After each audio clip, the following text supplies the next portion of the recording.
नारद जी ने सनकादियों से कहा कि भगवान, हमने प्रत्यक्ष तो देख लिया कि ज्ञान वैराग्य किस प्रकार से पुष्ट हो गए, लेकिन ये बताइए कि इस कथा से क्या पापियों के पाप का भी शोधन होता है? क्योंकि कलयुग में बड़े बड़े पापी बैठे हुए हैं। ज्ञान वैराग्य केवल पुष्ट होते हैं कि पाप भी शुद्ध होता है, पापी व्यक्ति भी शुद्ध होता है। के विशुद्ध्यंति मदन्तु मह्यम, तब बताते हैं भागवत की कथा कैसी है कि ये मानवा पाप कृतस्तु सर्वदा सदा दुराचार रता विमार्गगा क्रोधाग्निदग्धाः कुटिलाश्च कामिनः सप्ताहयज्ञेन कलौ पुनन्ति ते। बोले भागवत की ऐसी दिव्य कथा है, ये मानवा पाप कृतस्तु सर्वदा, जो मानव जीवन भर कोई भी पुण्य न किया हो, पाप ही किया हो, अत्याचार, दुराचार, भ्रष्टाचार, पापाचार, अनेक प्रकार का चार किया हो, लेकिन जीते जी उसने भगवान की कथा नहीं सुनी, मरने की बाद भी भगवान की कथा सुन ली, तो उसकी मुक्ति हो जाती है। ऐसी दिव्य कथा है श्रीमद् भागवत की कथा। बोले भैया कभी ऐसा हुआ भी है क्या? कोई प्रमाण दीजिए। बोलते हाँ, तब गोकर्ण उपाख्यान का जो है प्रमाण देते हैं कि अत्र ते कीर्तयिष्यामि इतिहासं पुरातनं यस्या श्रवण मात्रेण पापहानि प्रजायते। हे ऋषियों, ये इतना सुंदर इतिहास है कि इसको सुनने मात्र से पापियों का पाप का शोधन हो जाता है। तुंगभद्रा नदी किनारे एक पंडित जी रहते थे। पंडित जी का नाम था आत्मदेव शर्मा। विशुद्ध ब्राह्मण वृत्ति से विद्वान थे। विशुद्ध ब्राह्मण वृत्ति के द्वारा जीविकोपार्जन करते थे, बड़े ज्ञानी थे। लेकिन जो पत्नी थी भयंकर झगड़ालू थी। जब तक पड़ोसी से बात न हो जाए, लड़ाई झगड़े न हो जाए, तब तक उसका खाना ही हजम नहीं होता था। कि लोक वार्ता रता क्रूरा प्रायसो बहुजल विगा सूरा चागृह कृत्येषु कृपणा कलह प्रिया। भयंकर झगड़ालू थी, लेकिन इसके बाद भी पंडित जी महाराज काम चला रहे थे। पति पत्नी में दो में से एक यदि मान लो तेज है, गड़बड़ है, दूसरा सीधा साधा है, तो काम चल जाता है। और दोनों यदि तेज हो गए तो मुश्किल हो जाता है, फिर तीसरी स्थिति जन्म ले लेती है। तो कम से कम पत्नी बहुत तेज थी, लड़ाई झगड़ा करने वाली थी। पंडित जी महाराज सीधे साधे थे, फिर भी बड़े प्रेम से जीविका चला रहे थे। लेकिन घर में एक बात की बड़ी चिंता थी कि घर में कोई संतान नहीं है। एक दिन पंडित जी महाराज को बहुत दुख हुआ, इतना दुख हुआ कि दुखी होकर के गृहं त्यक्त्वा वनं गतः, घर को छोड़ करके जो है वन की ओर चले गए। और वन में जाकर के एक वृक्ष के नीचे बैठ करके आंसू बहाने लगे, आंसू बहाने लगे, रोने लगे। इतने में एक संत जी निकल पड़े। संत जी ने देखा तो सोचा कोई मुमुक्षु है, भगवान को प्राप्त करने के लिए रो रहा है। जंगल में बैठ करके संत जी पूछ बैठे कि कथम रोदसी विप्रत्वं काते चिंता बलियसी बदत्वं सत्वरं मह्यं स्वस्य दुःखस्य कारणम्। बोले अरे विप्र तुम कथम रोदसी, अरे ब्राह्मण देवता आप काहे रो रहे हो? क्या चिंता आपको सता रही है? तुम सत्वरम मह्यम स्वस्य दुःखस्य कारणम, अपने दुख का कारण मुझे बताओ। ब्राह्मण देवता बताना प्रारंभ करते हैं। पहले तो ब्राह्मण देवता धीरे धीरे रो रहे थे, लेकिन अब और तेज से रोने लगे।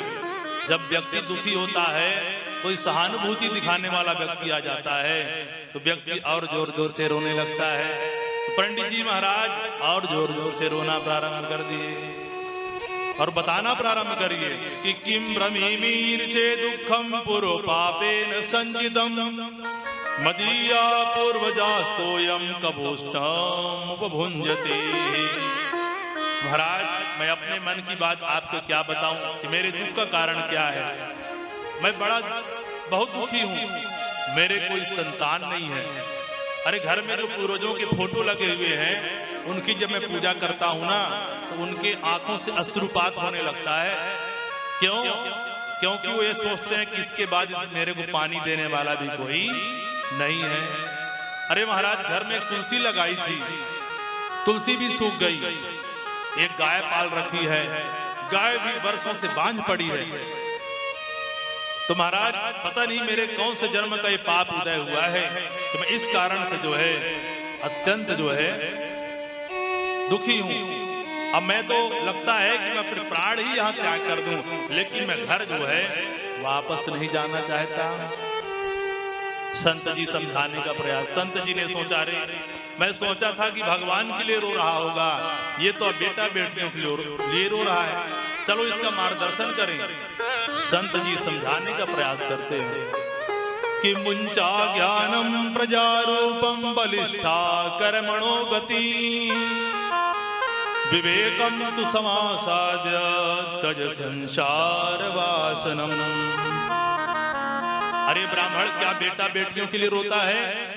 कर्मों की गति बड़ी गहन है, इसलिए तुम्हें जो है अपने विवेक किससे काम लो, बुद्धि का प्रयोग करो। अरे कौन किसका बेटा और कौन बेटा से सुखी हुआ है? अरे राजा सगर के जो है 60,000 पुत्र थे। कितने? 60,000। लेकिन कपिल मुनि के श्राप से सब जाके भस्म हो गए। कई पुस्त जब जो है जाके तपस्या की, भागीरथ जी ने गंगा जी को लेके आया, तब जो है मुक्त हुए। अरे महात्मा अंग का नाम सुना होगा, अंग का पुत्र हुआ बेन। पहले तो कोई संतान ही नहीं हो रहे थे, बड़े बड़े यज्ञ किए, तब एक पुत्र निकल आया बेन। और बेन इतना नास्तिक को पिताजी को ही घर छोड़ के भागना पड़ गया, जाकर के गुफा में छुपना पड़ गया। और पिताजी जब जाकर के भागे तो अकेला अपना राज्य करने लगा। अरे ब्राह्मण, बिना मतलब के बेटा बेटियों के रोना धोना बंद करो। बेटा से किसी को आजकल, अरे जानवरों के दर्जनों बच्चे होते हैं, क्या सुख मिलता है? बेटा बेटियों से जो कभी कोई सुखी नहीं हुआ है। ऐसे प्रवचन सुनाने लगे। ब्राह्मण कहे, महाराज जी प्रवचन तो मैं बहुत सुनाता हूँ, मेरे को भी प्रवचन सुनाना आता है, मैं आपसे कोई प्रवचन नहीं सुनना चाहता, मेरे को केवल बच्चा चाहिए तो चाहिए, बाकी मैं कुछ नहीं जानता। अरे गृहस्थ सरसोलो के पुत्र पौत्र समन्विता है। अरे आप बाबा बैरागी क्या जानो कि बच्चों का क्या आनंद है। जब छोटे छोटे बच्चे होते हैं ना, और अपने कोमल वाणी से जब घर में पापा पापा कहते हैं, कितना आनंद आता है, कान में रसगुल्ला सा घुल जाता है। उसको आप क्या समझोगे? हम कुछ नहीं जानते, हमको जो है आप ऐसा कुछ करिए हमें पुत्र की प्राप्ति हो जाए। अब संत जी महाराज दिव्य दृष्टि से देखते थे, मस्तक की रेखा देखने लगे।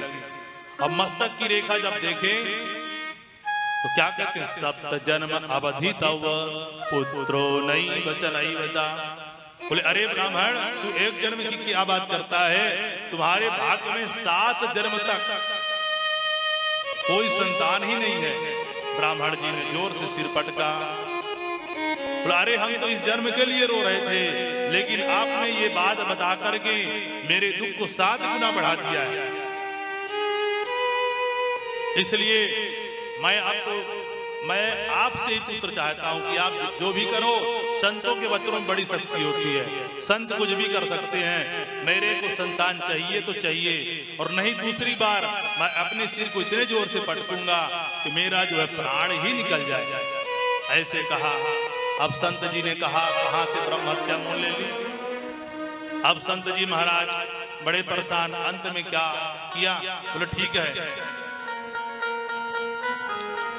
देखिए हमें भगवान से या किसी से भी आशीर्वाद मांगते हैं ना, कभी कोई जबरदस्ती नहीं करना चाहिए कि हमें ये प्राप्त हो ही जाए। क्योंकि जब जबरदस्ती करते हैं, क्योंकि हम जानते नहीं है कि आगे क्या होने वाला है। भगवान तो भविष्य को जानते हैं ना। अब हम जबरदस्ती कहते हैं भगवान हमको बहुत सारा धन दे दो, कि संतान दे दो, और भगवान जानते हैं कि इसको संतान दिया तो हो सकता है कि दुष्ट संतान आने वाला हो, है, और कहीं संतान दिया तो नुकसान है, और धन दे दिया तो भी नुकसान है।